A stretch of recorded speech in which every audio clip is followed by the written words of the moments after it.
자, 이제 사도행전 말씀 21번째 말씀 전합니다. 오늘 말씀의 제목은 한 사람이 변하니까 라는 제목으로 하나님의 말씀을 전합니다. 자, 말씀 전하기 전에 제가 질문을 좀 하나 드리고 싶은데, 사람이 변합니까 안 변합니까? 아침부터 너무 어려운 질문 드렸나요? 사람이 변합니까 안 변합니까? 안 변해요? 오늘 제목이 한 사람이 변하니까인데 안 변한다 그러면 어떡해요? 사람이 변하는 게 정말 쉽지는 않은 것 같아요. 저는 이제 할머니 할아버지랑도 오래 살았는데, 할아버지는 경상도 분인데 그 할머니가 뭐라고 막 그러시면 뭐라고 그러시냐면, 경상도 남자들 그러죠. 쫙 뿌려 막 치우라는 거죠. 더 이상 말하지 말라는 얘기죠. 그 할머니들이 뭐라고 그러십니까? 아유, 어찌 그리 사람이 안 변하누. 그러니까는 50년, 60년을 넘게 사셔도 잘 안 변한다고 얘기하죠. 또 우리가 말할 때 흔히 이렇게들 말하죠. 사람이 안 변하다가 마음도 약해지고 변하면 또 뭐라 그러죠? 이제 갈 날이 얼마 안 남았나 보다, 뭐 이렇게 표현도 합니다.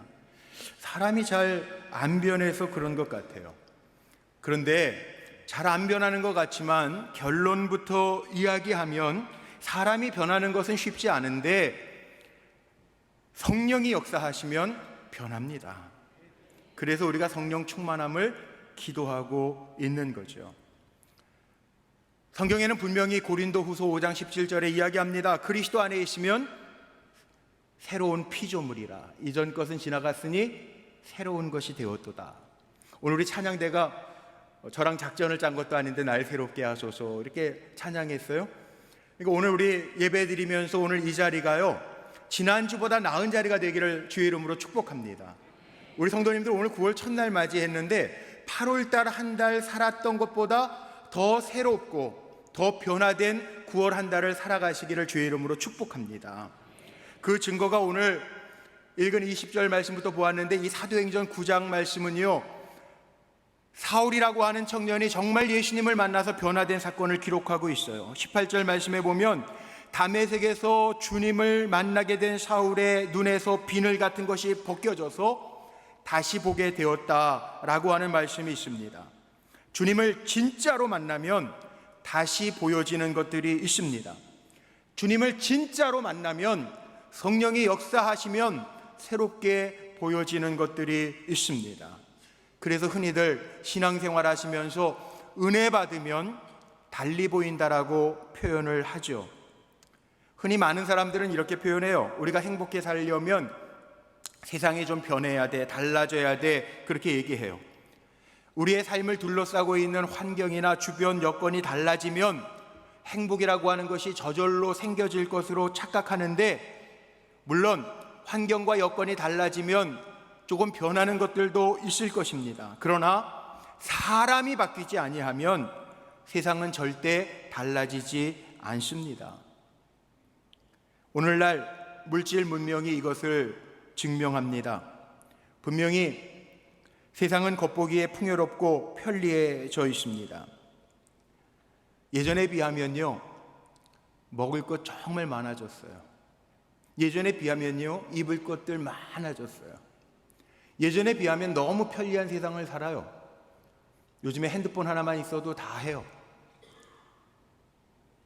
그런데 여전히 사는 게 쉽습니까? 물어보면 사는 게 쉽다라고 대답하는 분들은 많지 않습니다. 그 이유가 뭐냐? 사람이 변하지 않았기 때문에 그래요. 사람은 원래, 성경은 이렇게 정의를 합니다. 사람의 모습인, 겉모습은 달라질지 모르지만 우리 한 20년 전이나 지금 우리의 모습을 보면 훨씬 더 달라졌을지도 몰라요. 그렇죠? 달라졌어요, 많이. 안 달라진 것 같아요?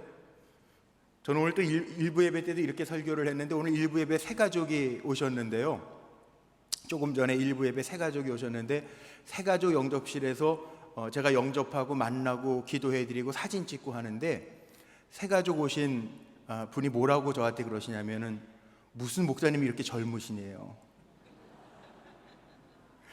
아멘도 안 하시네. 젊은 목사 별로 안 좋아하시네. 무슨 목사님 이렇게 젊냐고 저한테 그러시는 거예요. 제가 안 젊은데요? 저 50대 중반인데요? 그랬더니 깜짝 놀라더라고요. 예. 근데 저를 예전부터 보셨던 분들은 아시잖아요. 제가 봐도 젊어진 것 같아요. 예. 그렇게 비웃으시면 건강에 안 좋으신데. 예, 젊어진 것 같은데 하여튼 세상이 좋아진 것 같아요. 왜냐하면 지금 한번 보세요. 저도 시골 목회할 때 60대면요, 시골에서는요 60대는 파파 할아버지 할머니예요. 그래서 60대 회갑잔치를 하면, 시골 목회할 때요 회갑 예배 드리면 동네에요 읍내에서 가라오케 기계들 다 빌려다가 잔치를 합니다. 왜냐하면 예전에는 60 사시는 게 그게 쉽지 않았거든요.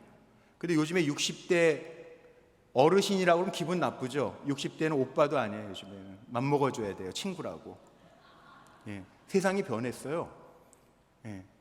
그런데 정말 그렇냔 말이에요. 성경은 그렇게 표현 안 해요.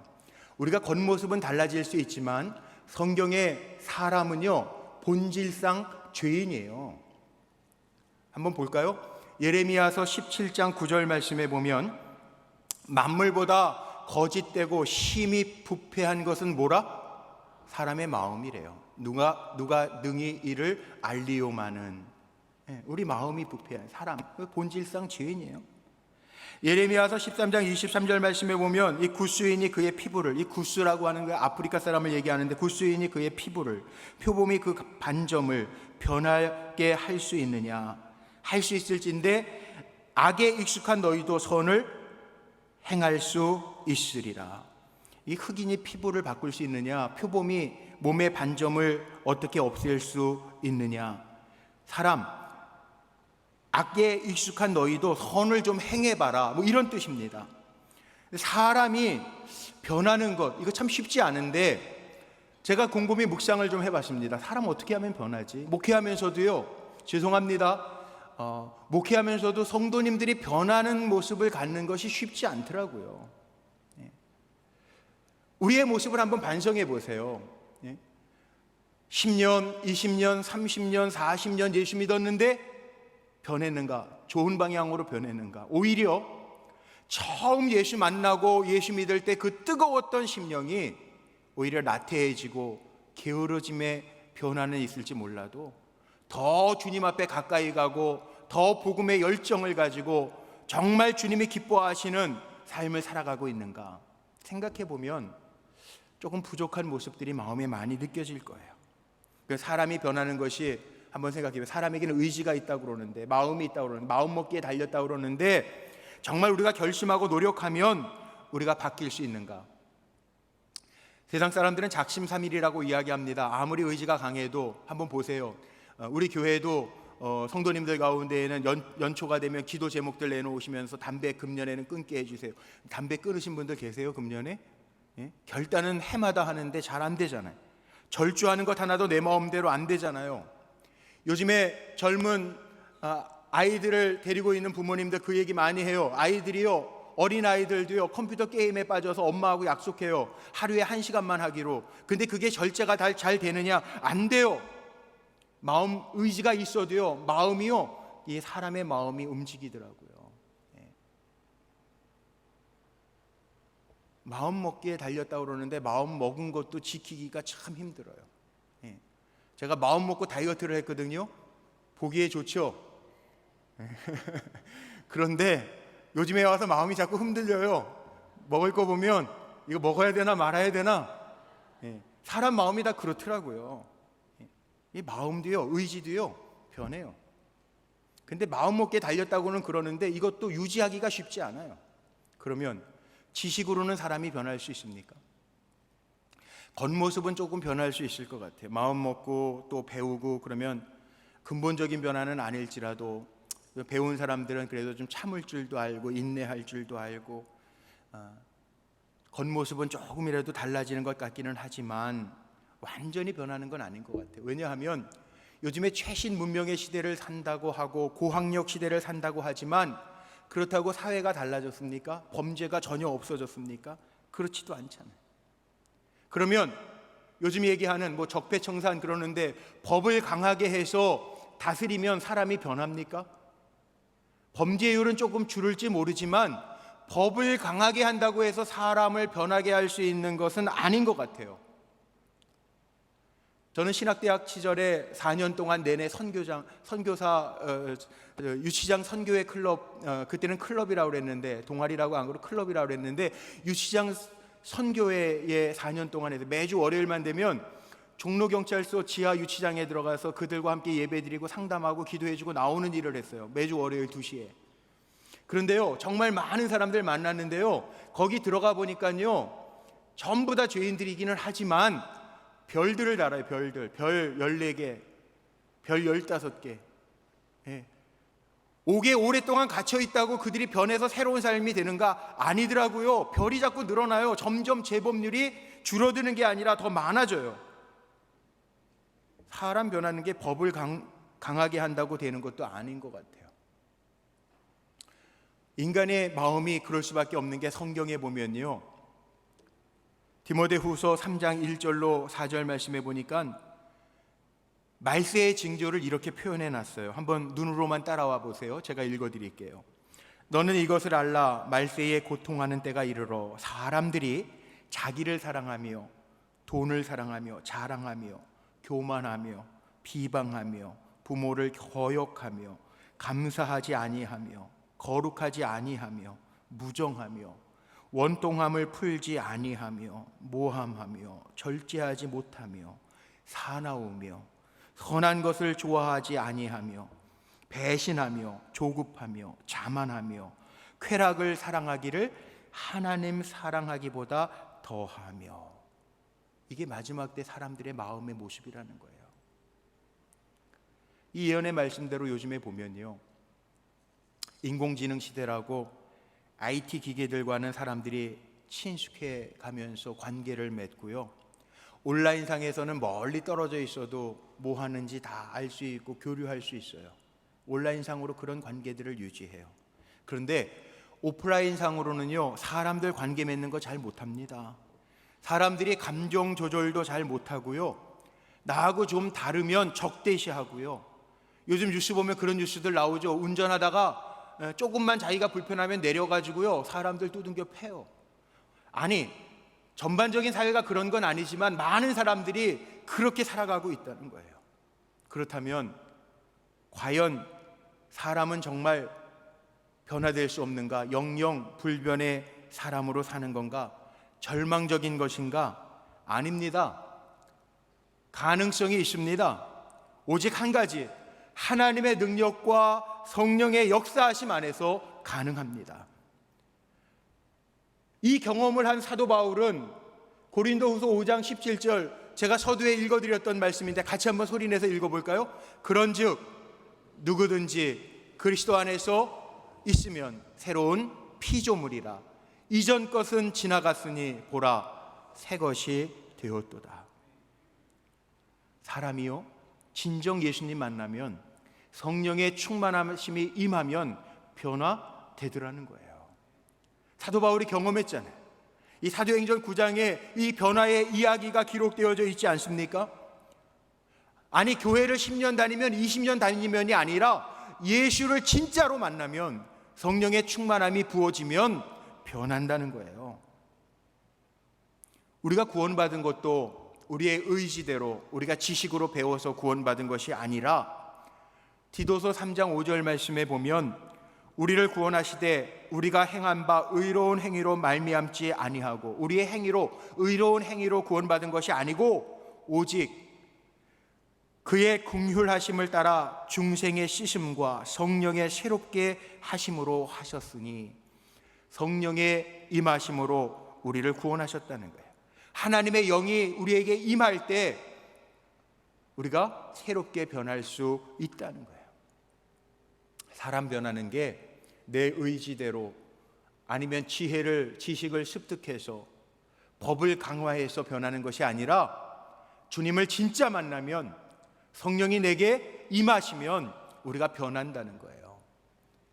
우리가 잘 아는 구약성경의 스가랴서 4장 6절의 말씀이 있습니다. 여기에 보니까 여호와께서 스룹바벨에게 하신 말씀이 이러하니라. 노란색 글씨만 같이 한번 읽어볼까요? 시작. 만군의 여호와께서 말씀하시되 이는 힘으로 되지 아니하며 능력으로 되지 아니하고 오직 나의 영으로 되느니라.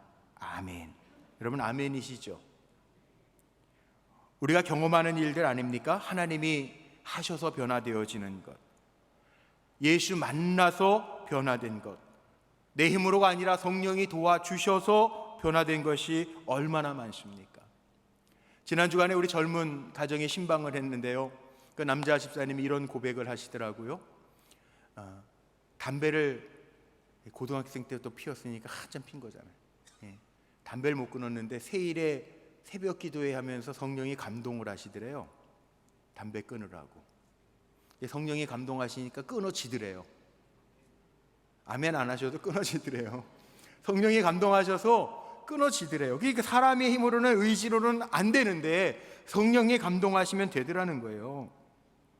여러분 우리 마찬가지 아니에요? 주님이 마음 주셔야 가능하죠. 주님이 주시는 마음, 주님 진짜로 만나면요 변할 수 있다는 거예요. 오늘 바울이 그 샘플입니다. 바울이 변화가 됐습니다. 어떻게 변화됐습니까? 주님을 인격적으로 만났습니다. 주님의 음성을 들었습니다. 성령의 충만함을 덧입었습니다. 주변의 환경은 바뀌지 않았습니다. 여전히 예수를 믿는 사람들 핍박하는 사람도 있습니다. 그런데 바울이 변하니까 바울이 바뀌어집니다. 바울이 예수 만나고 나서는요 바뀌어진 고백들을 너무 많이 하잖아요. 고린도후서 5장 17절 말씀도 그렇죠. 빌립보서 4장 말씀에 보면 4장 11절로 13절 말씀에 이렇게 고백해요. 내가 궁핍함으로 말하는 것이 아니라 어떠한 형편에든지 나는 자족하기를 배웠노니 내가 비천에 처할 줄도 알고 풍부에 처할 줄도 알아. 모든 일 곧 배부름과 배고픔과 풍부와 궁핍에도 처할 줄 아는 일체의 비결을 배웠노라. 내게 능력 주시는 자 안에서 내가 모든 것을 할 수 있느니라. 바울이요 달라졌어요. 배고프거나 배부르거나 그게 중요한 게 아니라는 거예요. 내게 능력 주시는 주님이 나와 함께 하시면 된다는 거예요. 그렇다면 우리 사랑하는 성도님들 행복한 삶을 살기를 원하십니까? 내가 주님 만나서 변화되면 돼요. 내 힘으로가 아니라 내가 변화되면, 내가 주님 만나면, 성령이 나에게 부어지면 우리는 변화된 삶을 살 수 있다는 거예요. 제 목회 철학 가운데 이런 철학이 있어요. 주님이 주시는 게 진짜입니다. 우리 성도님들에게 저는 그렇게 기도합니다. 주님이 주시는 것들이 많아지게 해주옵소서. 그렇게 기도합니다. 주님의 주시는 것들이 많은 삶을 살아가시기를 바랍니다. 그리고 주님 때문에 변화되면 그게 진짜 변화입니다. 내 이득 때문에 변하는 것이 아니라 주님을 사랑해서 내가 변할 수 있다면 그 변화가 진짜입니다. 바울이 이제부터 진짜 다르게 사는 삶을 사도행전에 이어져 가요. 왜? 주님이 쓰시기 위하여, 주님 때문에 저의 인생이 변화됐기 때문에 그렇습니다. 주님 때문에 변화된 사람은요 주님이 보장하실 거고요, 주님이 도와주실 거고요, 주님이 동행해 주실 것입니다. 그래서 오늘 이 사울의 변화를 통해서 한 사람이 변하니까 어떻게 삶이 변화되어지고 어떻게 역사들이 나타나는지를 좀 생각해 보려고 해요. 첫 번째, 사울이 변화된 원동력이 뭔가 살펴봐야 되는데 지금까지 말씀드린 거하고 동일해요. 사울이 변화되었던 첫 번째 원동력이 뭐냐 하면 예수님과 인격적인 만남, 성령의 이끄심, 이게 있었어요. 사울은 예수님을 인격적으로 만나서 회심했습니다. 회심은 회개라고 하는 말과 같은 말입니다. 돌이켜서 마음을 먹었다는 거예요. 헬라어 원어 단어로 메타노니아라고 하는 말을 쓰는데요 180도 방향을 바꿨다는 거예요.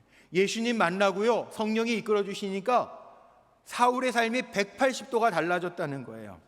흔히 우리가 사람이 달라지면요 아이고 지가 달라지면 얼마나 달라져, 어디 두고 보자, 이렇게 얘기하는데 정말 사울이 달라졌다는 거예요.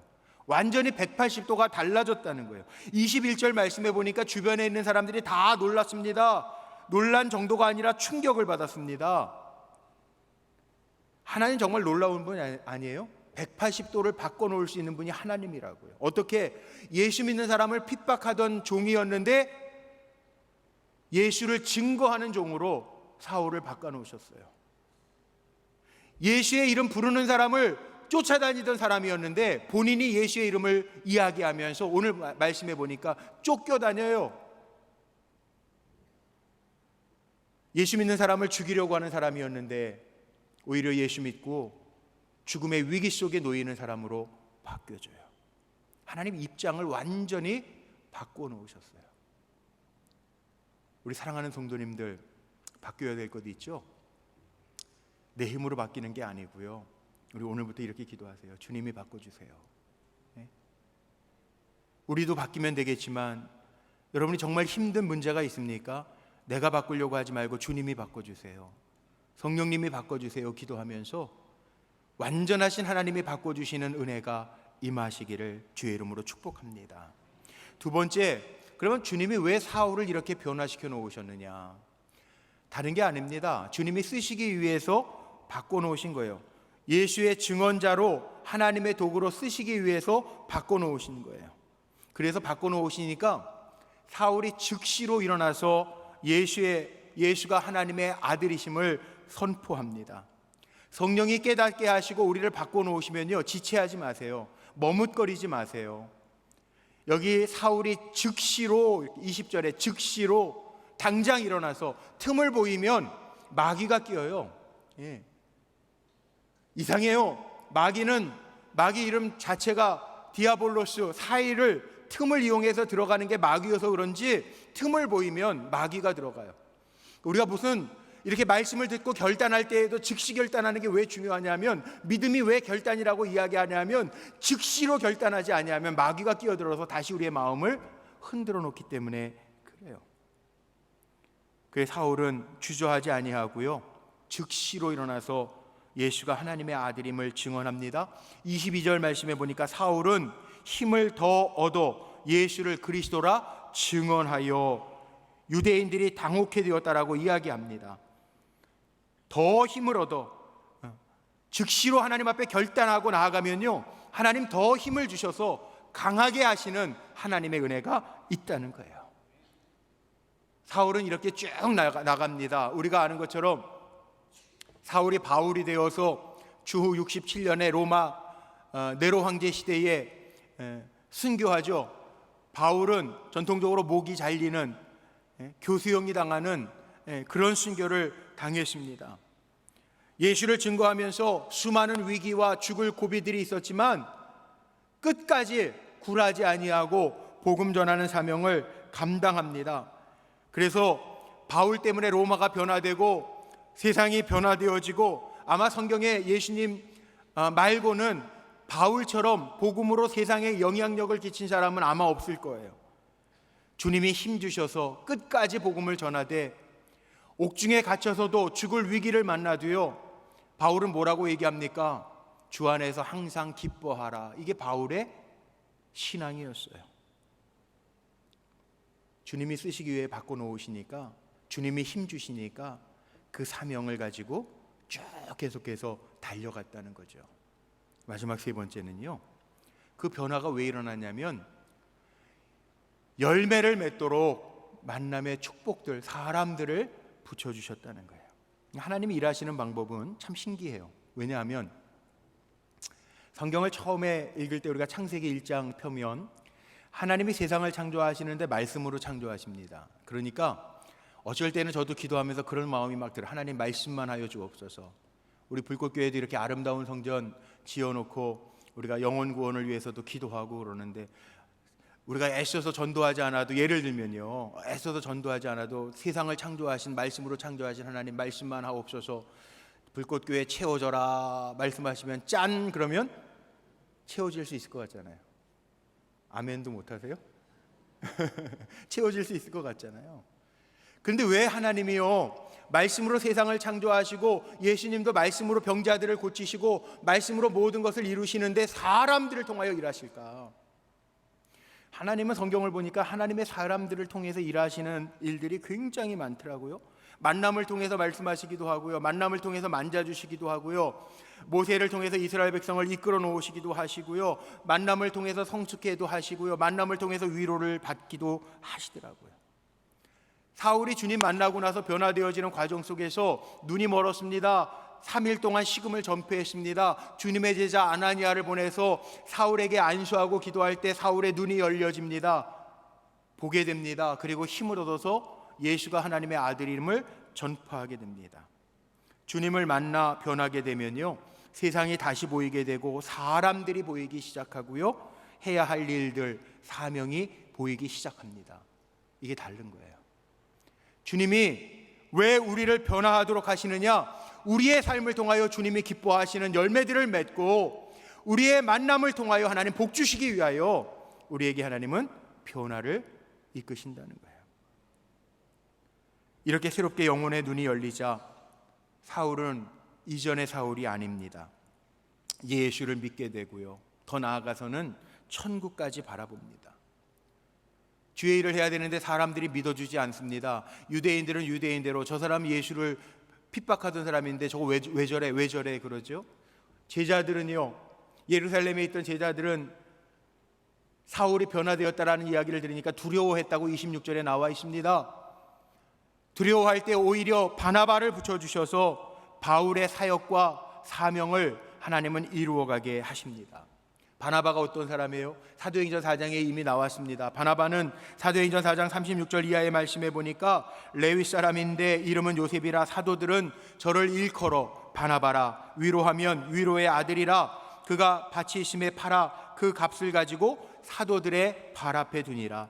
자기의 재산을 팔아 남들을 도와주는 구제의 사람이었습니다.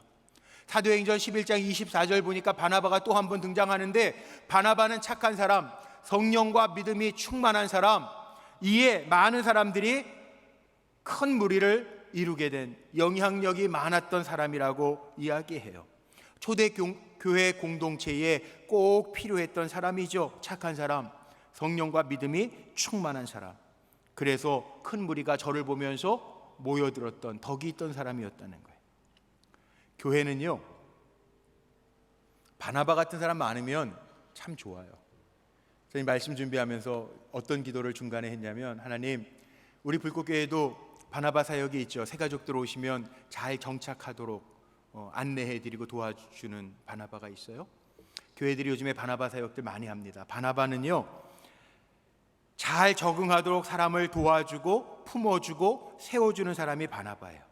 사울이 변화되니까 그를 홀로 내버려 두지 아니하시고요, 하나님은 바나바라고 하는 사람 만남의 축복을 통해서 사울과 동역하게 하시고 살게 하셨어요. 한자로도 사람을요, 사람 인자를 이렇게 빗대어 세워놓죠. 사람이 사람을 세워주지 아니하면 혼자는 설 수 없는 존재라는 거예요. 이게 사람 인자예요. 요즘에 건강한 교회, 요즘에 교회 성장하기 위해서는 교회 성장을 이야기하지 아니하고 이미 세워진 교회들이 건강한 교회가 되어야 된다라고 하는 이야기를 많이 하면서 돌봄 지수라는 이야기를 합니다. 돌봄 지수라고 하는 게 뭐냐 하면, 건강한 교회가 되기 위해서는 사람이 건강하면 사람의 체온이 36.5도를 유지하는 것처럼 건강한 교회에도 영적인 체온이 있다는 거예요. 어떤 거냐? 예배 때만 뜨거운 것이 아니고 예배 후에도, 이제 오늘 예배 마치고도 여러분들 가운데 집으로 돌아가시는 분들도 있지만 교회 안에서 식당에서 식사하시는 분들도 있어요. 교회의 영적 체온은 뭐냐면, 식당에 내려가서 내가 만나서 함께 식사하는 대상들의 폭이 영적인 체온을 느낄 수 있는 따뜻함이라는 거예요. 인사할 때요, 엘리베이터 타고 계단 걸어 올라오실 때 먼저 인사를 하십니까? 아니면 인사 걸어오기를 기다리십니까? 먼저 낮아져서 인사해 줄 수 있는 것이, 낮아짐이 그 교회의 영적인 체온이라는 거예요. 경조사를 만나서 어느 교인이 어려움에 있다 그러면 관심 가져주고 기도해주고 문자로 격려해주고 전화해주고 하는 그 관심과 배려가 그 교회의 영적인 체온, 따뜻함이라는 거예요. 잘 모르지만 다른 사람이 누군가에 대하여 좋지 아니하는 이야기들을 할 때 잘 알지도 못하면서 동의하는 편입니까? 아니면 허물을 덮어주시는 편입니까? 그 허물을 덮어주는 그 따뜻한 마음이 그 교회의 영적인 체온이라는 거예요.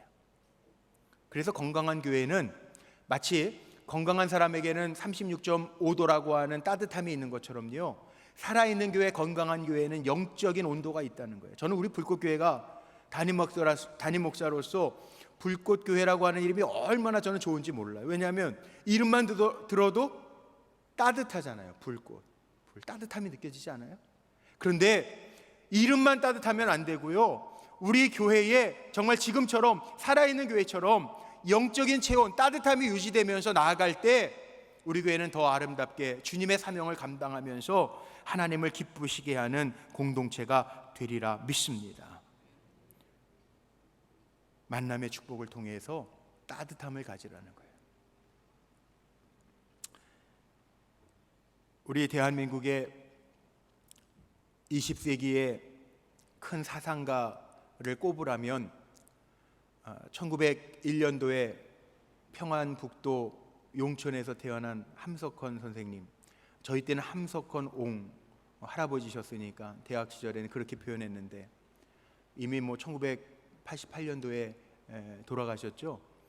그분이 정말 그분 저서에서는 그런 표현들 많이 하잖아요. 만남의 축복을 참 많이 받은 분이라, 좋은 선생님들 만나고 사상적인 영향을 받아서 우리 백과사전 찾아보면 함석헌 선생 찾아보면요, 이렇게 표현되어 있어요.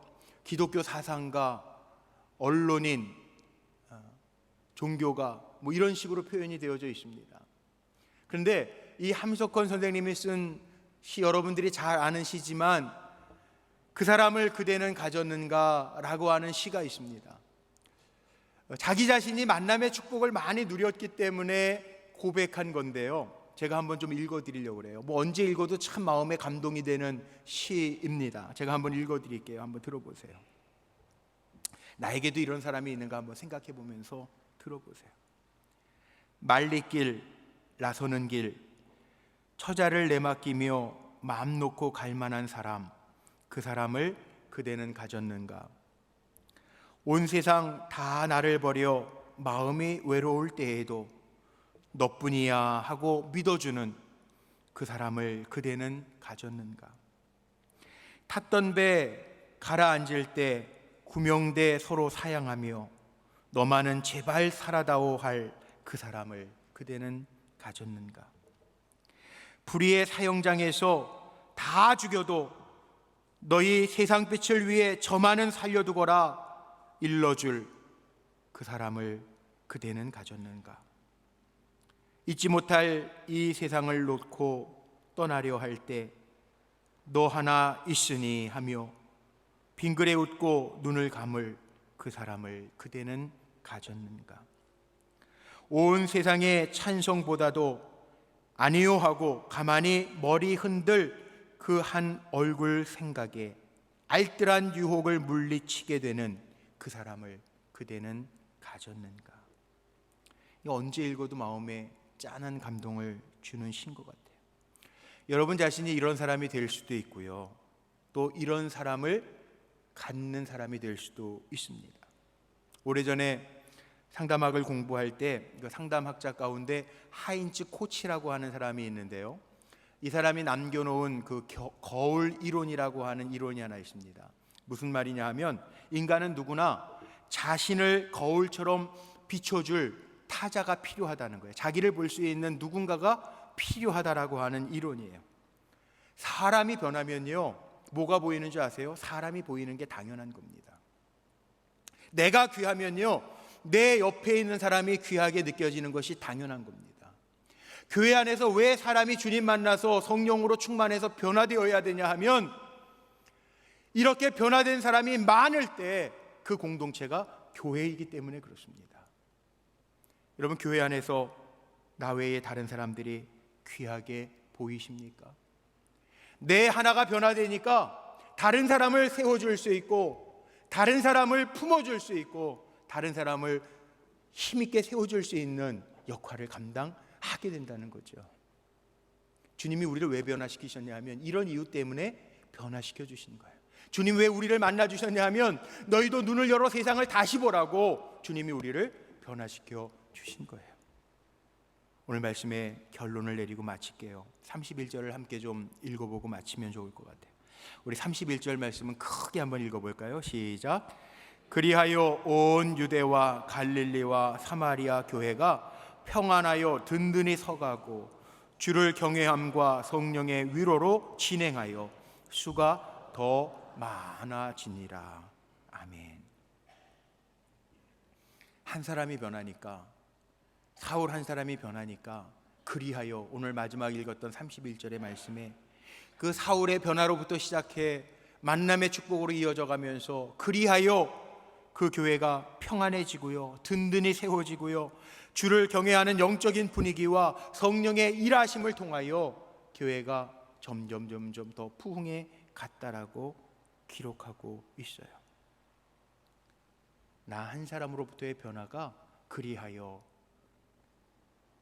또 다른 역사들이 나타나는 일로 보여졌다는 거죠. 우리 불꽃교회 모든 성도님들이 사울처럼 주님 만나서 진짜로 변화되시기를 축복합니다.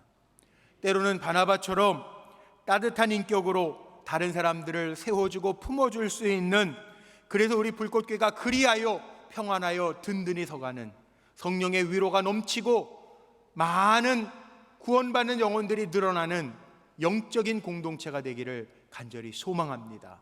그 주인공이 바로 저와 여러분 되시기를 주님의 이름으로 축복합니다. 기도하시겠습니다.